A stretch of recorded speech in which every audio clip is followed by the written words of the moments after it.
না এখন আমরা এটাকে ফ্রাই করবো ঠিক আছে ধরেন এই ফ্রাই ভিতরে আমরা এখন চলে আসি ঠিক আছে ঠিক আছে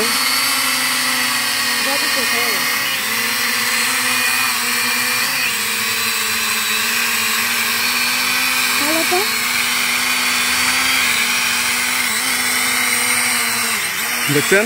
কি সুন্দর করে দৌড় মারা ঠিক আছে বাড়িতে কিছু যাও বাড়িতে কিছু যাও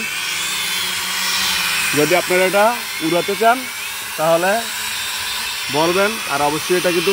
নেক্সট ভিডিও পেতে আমাদের পেজটা ফলো দিয়ে পুরো ভিডিও দেখার অনুরোধ রইল ঠিক আছে